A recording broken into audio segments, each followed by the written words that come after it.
Bonjour, aujourd'hui on va faire une autre vidéo sur Kant. Aujourd'hui on va parler des fondements de la métaphysique des mœurs. Donc ce livre-ci, c'est comme un petit résumé qui trace les grandes lignes de la philosophie pratique de Kant, donc de l'éthique de Kant.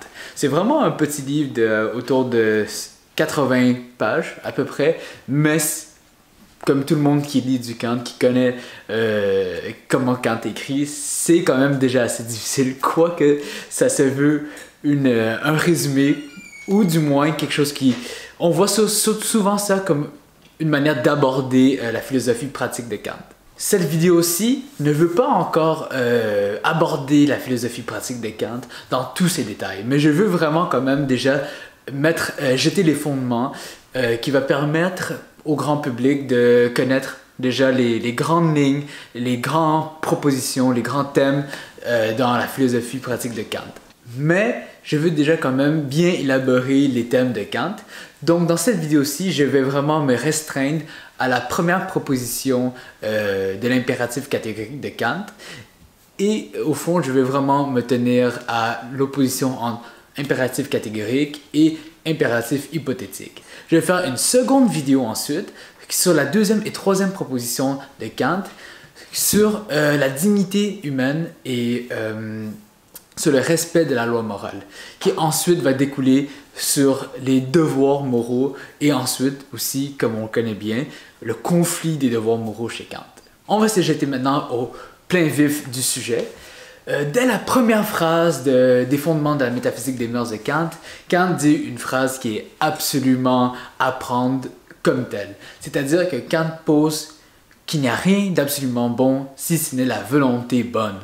Il pose d'une manière catégorique, d'une manière absolue, qu'il n'y a que la volonté qui fait qu'une chose puisse être bonne. Par cela, il veut dire que un acte moral ne peut être bon, ne peut être considéré bon, que si et seulement si cet acte a été motivé par une volonté qui est, elle, bonne. Si on reprend un des plus fameux exemples pour illustrer ça, le conséquentialisme ou l'utilitarisme, dont j'ai déjà fait une vidéo, et si vous n'avez pas encore vu, je vous y réfère fortement. Dans cette vidéo-ci, je pense que j'ai utilisé le même exemple. Bien, le conséquentialisme va dire que si quelqu'un qui se jette dans l'eau pour sauver un enfant qui voit qu'il se noie et finalement finit par se noyer lui-même et l'enfant, le conséquentialisme va dire que c'était une mauvaise action vu que le résultat était la noyade de deux personnes. Mais ici, Kant va dire qu'au contraire, cet acte doit être considéré comme moralement bonne vu que la volonté de sauver un enfant est, elle, moralement bonne. Mais malgré n'importe quoi qui arrive, malgré les résultats, l'acte est moralement bon, peu importe ce qui arrive ensuite. Ainsi, Kant fait une objection contre le conséquentialisme qui ne fait que rechercher la plus grande totalité de bonheur, la plus grande quantité de bonheur possible dans chaque action. Il se met délibérément contre cette thèse qui était déjà majoritaire, qui était déjà à grande profusion à son époque. En effet, il va vraiment proposer deux objections face au conséquentialisme. La première est que si l'action est bonne selon les conséquences, alors il n'y a plus de sens. Il y a une contradiction vu que la même action peut être considérée bonne ou mauvaise selon certaines circonstances. Encore une fois, si on prend le fait de vouloir sauver un enfant, la même volonté, le même acte d'aller sauver un enfant peut être considérée bonne ou mauvaise selon si effectivement la personne réussit à sauver l'enfant ou pas. Mais pour Kant, ça c'est une contradiction même dans l'énoncé, vu que on peut dire qu'une seule volonté peut être bonne et mauvaise en même temps. Du coup, l'évaluation morale de cette action ne peut pas vraiment se faire. Elle ne peut se faire qu'en observant ensuite les conséquences. Mais une personne qui doit agir sur le coup, qui se demande « dois-je me jeter pour aller sauver l'enfant ou pas ?» ne peut pas savoir d'avance si son action est morale ou pas. La deuxième objection de Kant, c'est que les effets sont toujours contingents. Il n'y a pas vraiment quelque chose qu'on peut absolument contrôler à tout prix dans le monde. Et ici, Kant ressort peut-être un peu plus son côté religieux ou peut-être aussi stoïcien. C'est vraiment que il y a le monde auxquelles on fait face et on ne peut pas tout contrôler et tout ce qu'on peut vraiment faire, c'est se contrôler soi-même par notre raison. Donc, on peut contrôler nos passions, la manière comment on est affecté face à ce monde, mais ce monde-ci qui est devant nous, il y a plusieurs choses qui se passent et on ne peut pas vraiment décider de toutes les conséquences jusqu'à la dernière petite parcelle. Ainsi, puisqu'on ne peut pas vraiment se fier aux conséquences pour juger de nos actions morales ou pas, Kant se tourne donc vers la raison pure. C'est la raison pure qui doit dicter des règles pour que ensuite nos actions, nos comportements se façonnent par rapport aux règles que nous dicte la raison pure. Effectivement, si on veut mettre en place une règle qui dicterait l'action morale selon ses conséquences, alors ce ne serait pas vraiment une règle morale, mais c'est plutôt une règle de prudence, dit Kant. Donc, si on prend un autre exemple, une règle qui serait de telle sorte « ne bois pas trop parce que tu seras malade » n'est pas vraiment morale en soi, mais c'est plutôt juste une règle de prudence. Ne fais pas ça si tu veux telle conséquence. Donc, ne te jette pas à l'eau si tu ne veux pas te noyer avec l'enfant. Mais c'est une règle de prudence. On voit qu'il n'y a pas vraiment de jugement moral derrière ça.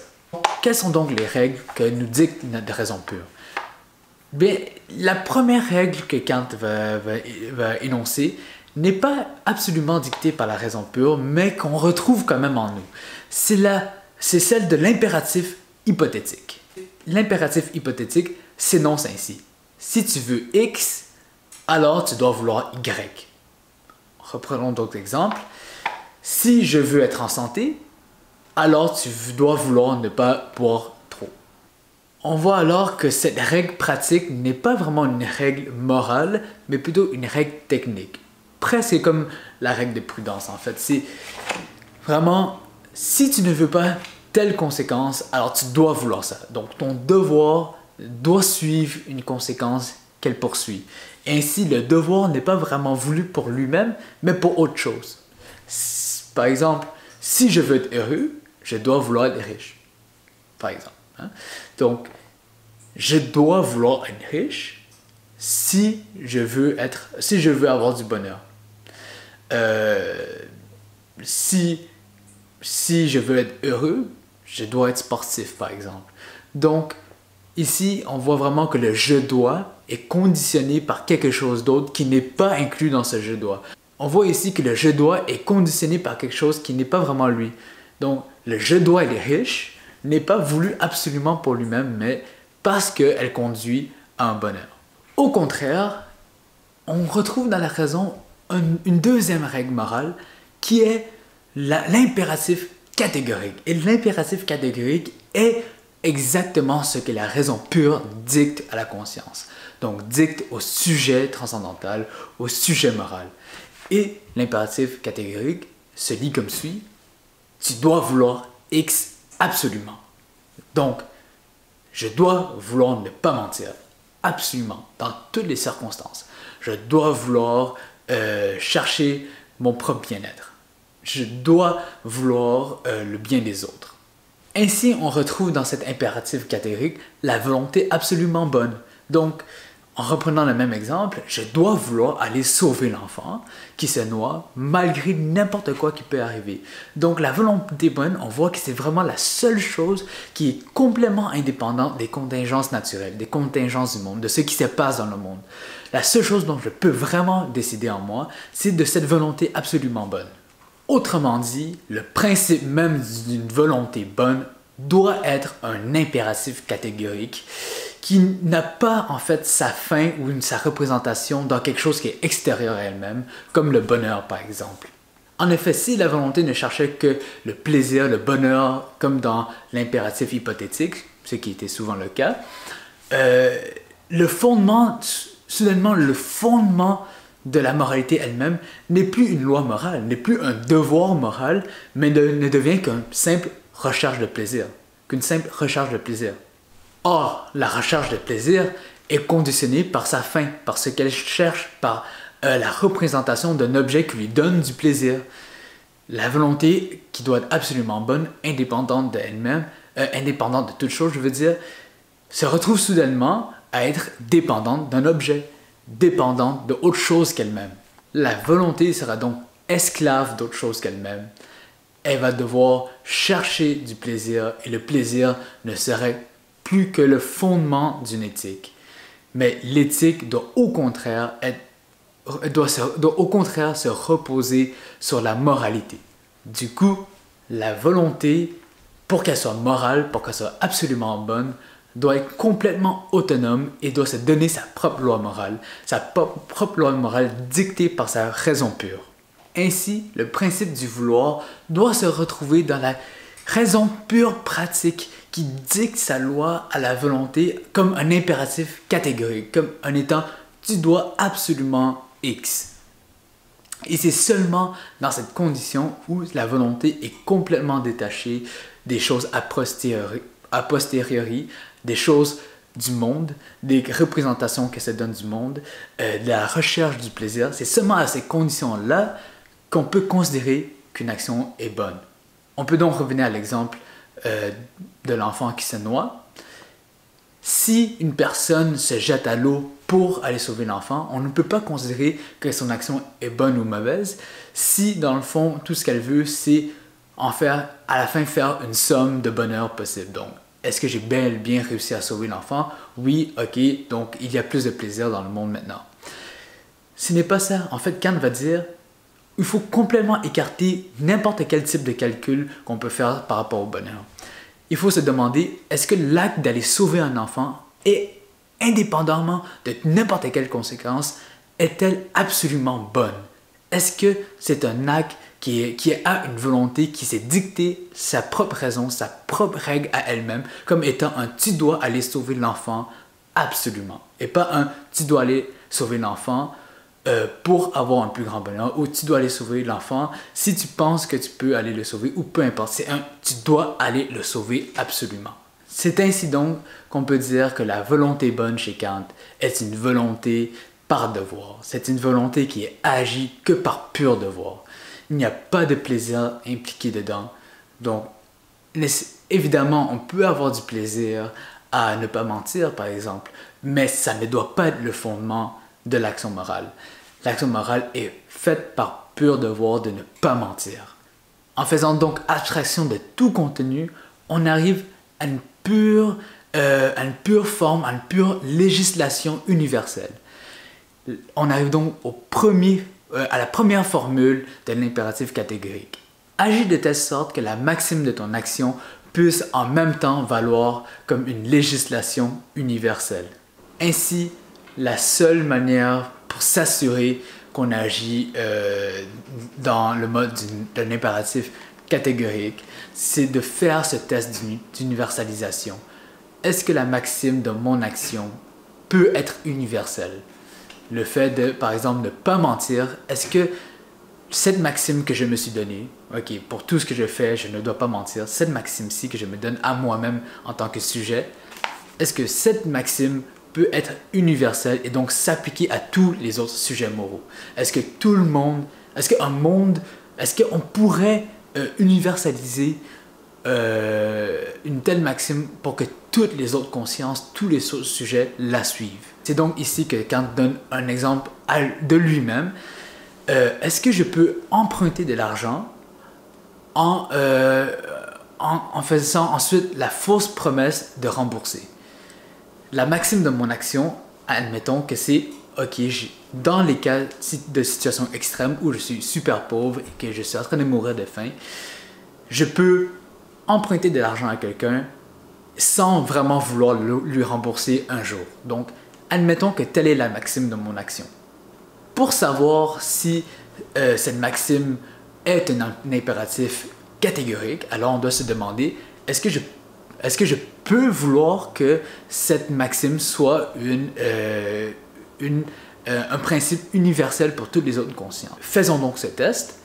Si du moment que j'ai le droit de mentir et que je dis « Ok, donc toutes les autres consciences ont ce droit de mentir aussi », bien, si tout le monde a le droit de mentir, personne ne va se croire. Si personne ne va se croire, il n'y a même pas de promesse qui peut se faire. Il n'y a pas de promesse qui peut s'être donnée, donc il n'y a personne pour croire à la promesse. Et du coup, il n'y a pas de fausse promesse qui peut se faire, puisque la promesse elle-même n'existe plus. Donc, on voit ici que le test d'universalisation va donc mener à une contradiction même au sein de la maxime. Et c'est ça que Kant veut dire par le test d'universalisation, que la maxime puisse en même temps être un principe universel. Il ne s'agit pas encore de faire un procédé mental comme tel. Ok, si tout le monde ment, alors personne ne va se croire. Si personne ne va se croire, donc le monde va être mauvais. Je ne peux pas vouloir être dans un monde mauvais. Mais là, on est encore en train de penser selon les conséquences. Non, dit Kant, c'est qu'il y a une contradiction qui s'insère dans la maxime elle-même. La maxime ne peut pas s'universaliser puisqu'il y a une contradiction au sein d'elle-même. C'est donc comme ça qu'il faut penser le test d'universalisation de Kant. Il ne faut donc pas confondre le test d'universalisation de la maxime comme règle morale, qui en fait qui essaie de trouver si au sein de la maxime il y a une contradiction en elle-même. Il ne faut pas confondre ça avec la règle d'or. La règle d'or qui est donnée par la Bible, qui est « Ne fais pas à autrui ce que tu ne veux pas qu'on te fasse. Ne mens pas si tu ne veux pas qu'on te mente. » Okay? Donc ça, encore une fois, on est encore en train de penser selon les conséquences, selon ce qui peut arriver dans le monde. Il faut plutôt chercher s'il y a une contradiction dans la raison pure elle-même. Merci d'avoir écouté la vidéo. Encore une fois, je m'excuse si la vidéo est un peu longue. C'est normal, on traite de Kant, c'est plus difficile que d'habitude. Et encore une fois, je n'ai pas encore terminé avec les fondements de la métaphysique des mœurs. Je n'ai que présenté la première proposition de l'impératif catégorique. Et il y a une autre vidéo qui va sortir par rapport au respect de la loi morale. Si vous êtes intéressé, n'oubliez pas de vous abonner. Et si vous avez encore des questions aussi, laissez surtout des commentaires, des questions, n'importe quoi qui peut être constructif. Donc, restez à l'affût pour la vidéo qui va s'intituler « A-t-on le droit de mentir chez Kant ?» Donc, voilà. Merci beaucoup.